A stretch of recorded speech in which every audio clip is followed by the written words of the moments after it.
प्रधानमंत्री मोदी आज देश की जनता को करेंगे संबोधित। सुबह 11 बजे मन की बात कार्यक्रम के जरिए होंगे मुखातिब। अयोध्या पर पीएम मोदी ने की समीक्षा बैठक। यूपी के सीएम योगी आदित्यनाथ भी हुए शामिल। नए मास्टर प्लान को लेकर पीएम को दिया गया था प्रेजेंटेशन।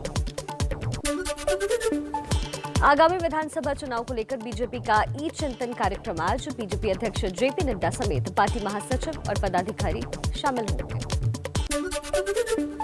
5 राज्यों में चुनाव पर चर्चा के लिए बीजेपी मुख्यालय में बड़ी बैठक हुई। पार्टी अध्यक्ष जेपी नड्डा, गृह मंत्री अमित शाह, रक्षा मंत्री राजनाथ सिंह समेत कई मंत्री शामिल हुए। सरकार की योजनाओं को जन जन तक पहुंचाने का बना प्लान। यूपी में जिला पंचायत अध्यक्षों के नामांकन में बवाल। 16 जिलों में बीजेपी उम्मीदवारों की जीत हुई तय। 11 जिलों में नामांकन नहीं कर पाए समाजवादी पार्टी के प्रत्याशी। 3 जिलों में समाजवादी पार्टी का नामांकन रद्द। यूपी में 18 सीटों पर निर्विरोध हो सकता है जिला पंचायत अध्यक्ष का चुनाव। बीजेपी का 25 सीटों पर निर्विरोध जीतने का दावा। जिला पंचायत चुनाव में समाजवादी पार्टी के उम्मीदवारों के नामांकन दाखिल न होने पर नाराज पार्टी अध्यक्ष अखिलेश यादव। गौतम बुद्ध नगर, आगरा, गोरखपुर समेत 11 जिला अध्यक्षों को पद से हटाया गया। यूपी के पूर्व सीएम अखिलेश यादव ने बीजेपी पर गड़बड़ी का आरोप लगाया। ट्विटर पर लिखा, ये हारी हुई बीजेपी का चुनाव जीतने का नया हथकंडा है। विधानसभा चुनाव में जनता जवाब देगी। राज्य निर्वाचन आयोग से मिला समाजवादी पार्टी का 2 सदस्यों का दल। जिला पंचायत चुनाव में नामांकन दाखिल नहीं कर पाने की शिकायत दर्ज कराई। राज्य सरकार पर लगाया सत्ता के दुरुपयोग का आरोप।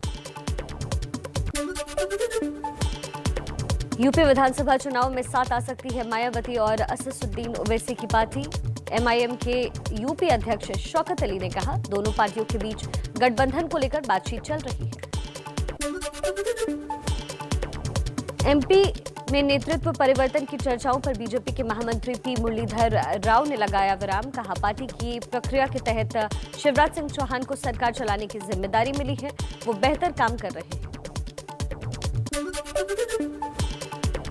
भूपेंद्र यादव की अध्यक्षता में बीजेपी की बिहार प्रदेश कार्य समिति की बैठक आज। जेपी नड्डा बैठक में वर्चुअली शामिल होंगे। बिहार के डिप्टी सीएम तारकिशोर प्रसाद का आरजेडी पर निशाना। बोले, तेजस्वी के कहने से न सरकार बनती है न सरकार गिरती है। तेजस्वी यादव ने राघोपुर में कहा था कि 2-3 महीने में सरकार गिरने वाली है। बीजेपी सांसद सुशील मोदी का तेजस्वी यादव पर तंज। कहा, सत्ता पाने की बेचैनी में सरकार गिराने के मुंगेरी लाल की तरह हसीन सपने देख रहे हैं तेजस्वी। नीतीश सरकार 5 साल पूरा करेगी। एलजेपी नेता चिराग पासवान का दावा, लोकसभा चुनाव से पहले बिहार में दोबारा विधानसभा के चुनाव हो जाएंगे। आने वाले वक्त में बीजेपी को तय करना है कि किसके साथ गठबंधन में जाना है। असम बीजेपी को मिला नया अध्यक्ष। राष्ट्रीय अध्यक्ष जेपी नड्डा ने भावेश कलिता को असम और शारदा देवी को मणिपुर बीजेपी का अध्यक्ष नियुक्त किया। दिल्ली के डिप्टी सीएम मनीष सिसोदिया आज गुजरात के सूरत पहुंचेंगे। सूरत में एक बड़े हीरा कारोबारी आम आदमी पार्टी में शामिल हो सकते हैं। जम्मू कश्मीर के नेताओं के साथ पीएम मोदी की बैठक के बाद केंद्र सरकार ने लद्दाख की पार्टियों को भेजा न्योता। 1 जुलाई को दिल्ली में होगी बड़ी बैठक। नेशनल कॉन्फ्रेंस के नेता उमर अब्दुल्ला ने केंद्र सरकार से कहा, चुनाव करना है तो पहले जम्मू कश्मीर को राज्य का दर्जा लौटा दीजिए। हमें 370 हटाया जाना कबूल नहीं। जम्मू में कांग्रेस नेता गुलाम अहमद मीर ने पार्टी के वरिष्ठ नेताओं के साथ बैठक की। पीएम के साथ मीटिंग का ब्यौरा दिया और कहा कि धारा 370 हटाने के बाद पहली बार दिल्ली और जम्मू कश्मीर के बीच की दूरी कम हुई। धारा 370 की बहाली की मांग करने वाले नेताओं पर रविंद्र रैना का तीखा हमला। बोले, जम्मू कश्मीर में दोबारा इस धारा को लागू करना असंभव।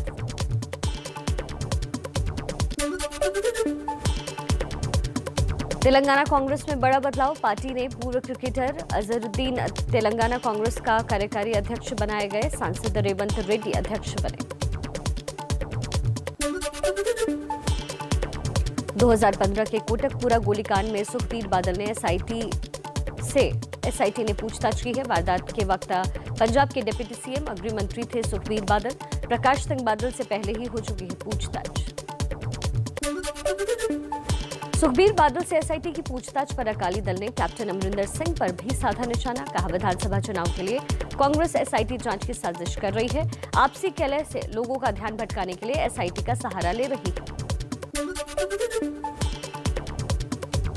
पीएम मोदी ने टीकाकरण की गति पर संतुष्टि जताई। दिसंबर तक पूरे देश को टीका लगाने का लक्ष्य दिया। सूत्रों के मुताबिक अफसरों ने कहा दिसंबर से पहले ही पूरा हो जाएगा लक्ष्य। समीक्षा बैठक में पीएम मोदी ने कहा 6 दिनों में 3 करोड़ 77 लाख वैक्सीन की डोजेज लग चुकी है, जो सऊदी अरब, मलेशिया, कनाडा की आबादी से भी ज्यादा है। कहा कोरोना टेस्टिंग भी कम नहीं होनी चाहिए। देश में 12 से 18 साल के लोगों के लिए भी जल्द उपलब्ध होगी कोरोना की वैक्सीन। 31 दिसंबर तक सभी वयस्कों का हो जाएगा टीकाकरण। केंद्र सरकार ने सुप्रीम कोर्ट को दी जानकारी। और चलिए कुछ और खबरों को देख लेते हैं इसी तरह फटाफट अंदाज में।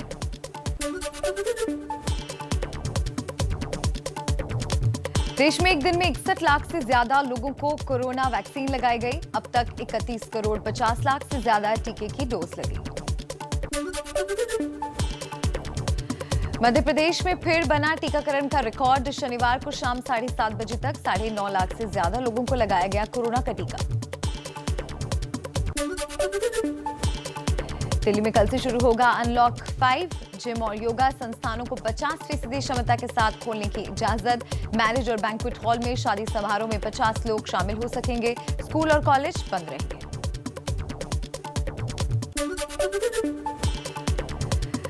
मध्य प्रदेश में कोरोना से राहत के बाद वीकेंड कर्फ्यू खत्म किया गया, लेकिन राज्य में नाइट कर्फ्यू जारी रहेगा।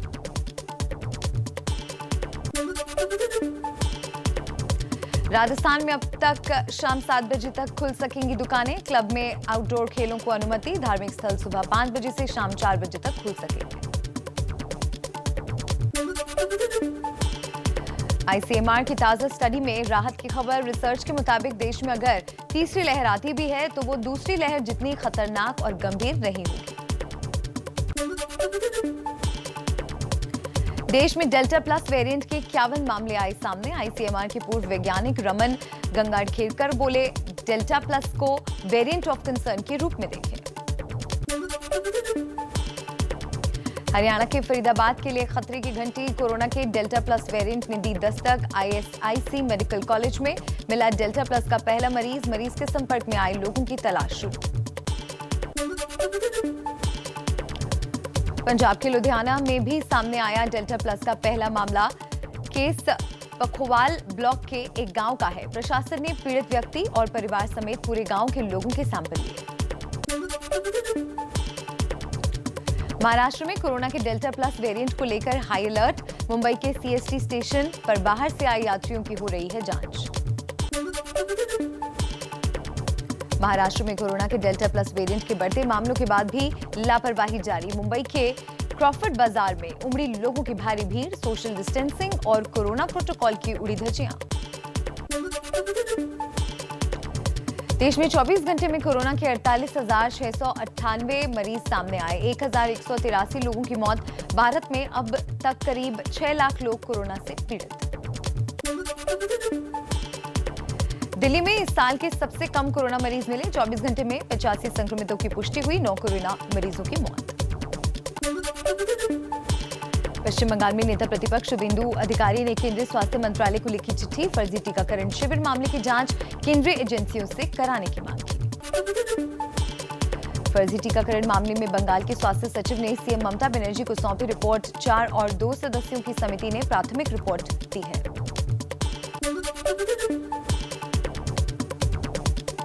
अलीपुर कोर्ट ने फर्जी टीकाकरण में शामिल देवांजन के 3 करीबियों को 2 जुलाई तक पुलिस हिरासत में भेजा। स्वास्थ्य विभाग की अपील पर देवांजन के केस में हत्या की कोशिश की धारा जोड़ी गई। बिहार सरकार के मंत्री शाहनवाज हुसैन का विपक्ष पर कोरोना वैक्सीन पर राजनीति करने का आरोप। कहा पश्चिम बंगाल में तो वैक्सीन घोटाला हो गया है। ऑक्सीजन ऑडिट कमेटी की रिपोर्ट को लेकर आमने सामने बीजेपी और आम आदमी पार्टी। केजरीवाल सरकार के खिलाफ खाली सिलेंडर के साथ जीटीबी अस्पताल के बाहर बीजेपी के कार्यकर्ताओं ने किया प्रदर्शन।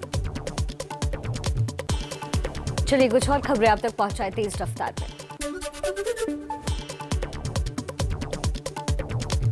ऑक्सीजन ऑडिट कमेटी की रिपोर्ट में शामिल 3 अस्पतालों ने दावे को गलत बताया। अरुणा असफ अली अस्पताल ने रिपोर्ट नाम अपने हैरानी जताई। कहा ये नॉन कोविड अस्पताल है। एबीपी न्यूज की एक्सक्लूसिव खबर। दिल्ली में ऑक्सीजन विवाद पर एम्स के डायरेक्टर रणदीप गुलेरिया का बयान। बोले बेवजह का विवाद पैदा किया गया, अभी फाइनल रिपोर्ट का इंतजार करना होगा। हरियाणा के गृह मंत्री अनिल विज ने साधा निशाना। कहा केजरीवाल सरकार की जरूरत से ज्यादा ऑक्सीजन लेने से दूसरे राज्यों में असर पड़ा, रोगियों की मौत हुई। केजरीवाल और उनके सहयोगियों पर हत्या का केस दर्ज होना चाहिए। हरियाणा के पानीपत में डिप्टी सीएम दुष्यंत चौटाला का विरोध। किसानों ने रास्ता रोकने की कोशिश की, पुलिस के दखल के बाद पहुंचे इसराना। राष्ट्रपति रामनाथ कोविंद ने कानपुर दौरे का आज तीसरा दिन है। राष्ट्रपति कानपुर में पैतृक गांव पर लेख का दौरा करने वाले। चीन से तनातनी के बीच रक्षा मंत्री राजनाथ सिंह का आज से 3 दिन का लेह लद्दाख का दौरा। एलएसी पर आर्मी और एयरफोर्स की तैयारियों का जायजा लेंगे। बीआरओ की सड़क और ब्रिज का उद्घाटन भी करेंगे। कानपुर में राष्ट्रपति के काफिले की वजह से वंदना मिश्रा नाम की महिला की हुई मौत। कानपुर के पुलिस कमिश्नर ने माफी मांगी। 3 पुलिसकर्मी सस्पेंड किए गए। दिल्ली पुलिस ने एक व्यापारी के अपहरण की कोशिश के आरोप में 4 बदमाशों को गिरफ्तार किया है। बदमाशों ने 2 करोड़ की फिरौती के लिए अगवा करने की योजना बनाई थी। दिल्ली में डार्क नेट पर ड्रग्स तस्करी से गैंग का पर्दाफाश किया गया है। एनसीबी ने 8 लोगों को गिरफ्तार किया। करोड़ों रुपए का ड्रग्स भी बरामद किया गया।